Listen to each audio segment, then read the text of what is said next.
राधे राधे। इस वीडियो में साधक ने पूछा है कि जैसे हम किसी सत्संग में या कीर्तन सुनते हैं तो उस टाइम नाम जब छूट जाए तो क्या करें। तो गुरु जी ने इस वीडियो में उसका जवाब दिया है। आइए सुनते हैं। जय जय श्री कृष्ण। श्री हरिवंश महाराज जी, आपके चरणों में दंडवत प्रणाम। महाराज जी, निरंतर नाम जप व हर श्वास में नाम जप का प्रयास एवं अभ्यास करते हुए जब भी हम गुरुवाणी जी का पाठ, कीर्तन या कथा श्रवण करते हैं उस समय नाम जप कैसे करना चाहिए? वही भजन का एक अंग नाम जप है।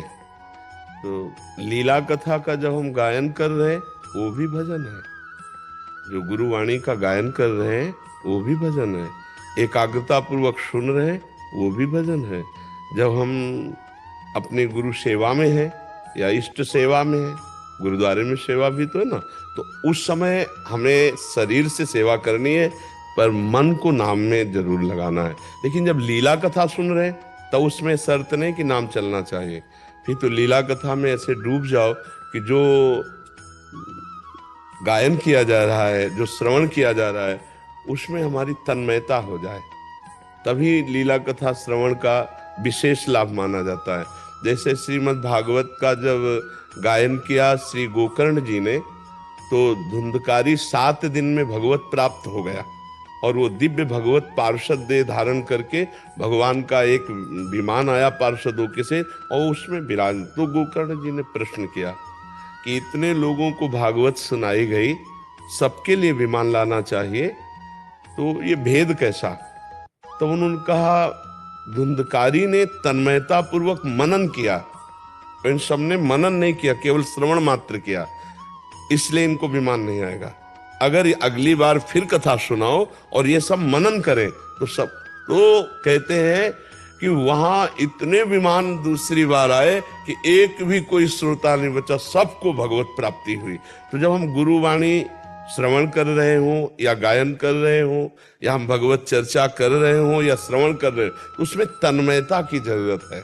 हम तन्मय होकर सुने, उस समय नाम जप ना चलना वो दोष नहीं माना जाएगा, वो एक ही अंग है।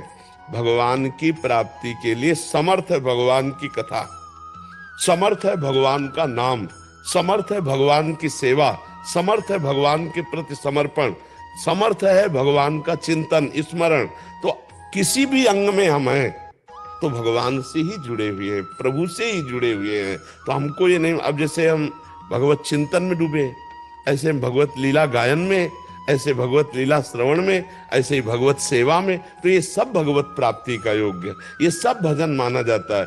भजन का एक अंग जप है, तो भजन का एक अंग कथा श्रवण है, तो भजन का एक अंग है भगवत लीला गायन, तो भगवान सेवा एक, ये सब संपूर्ण मिलकर तब भजन बनता है जाकर के। क्योंकि 8 पहर हम निरंतर चिंतन में केवल बैठे रहे ऐसा संभव है, क्योंकि क्रियाशील प्रकृति है, वो क्रिया करा के रहेगी।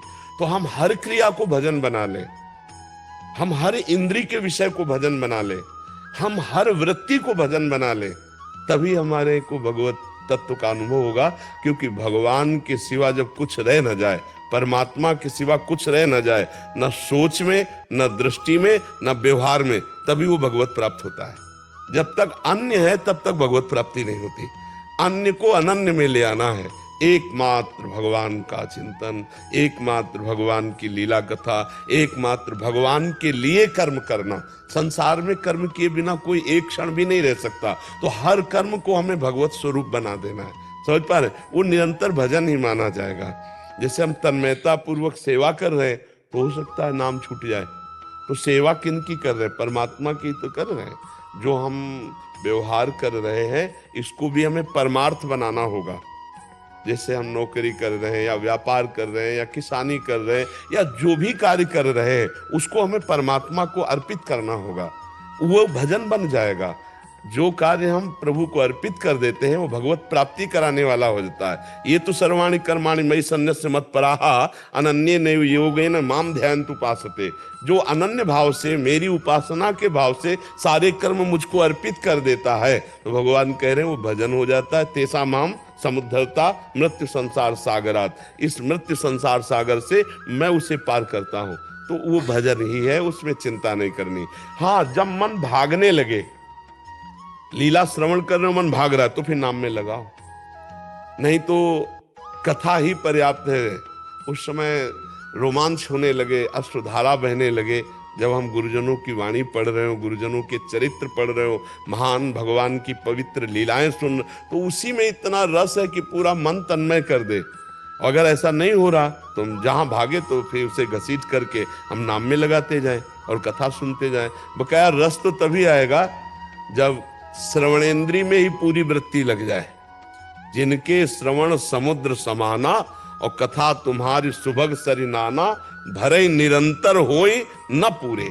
ऐसा रस आता है कि फिर रोमांच होने लगता है, अश्रुधारा बहने लगती है भगवान की चर्चा करने में, भगवान की चर्चा सुनने में।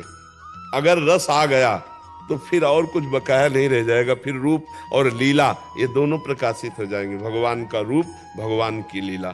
भगवान का साक्षात्कार कराने में सर्वसमर्थ जैसे नाम है, ऐसे लीला है।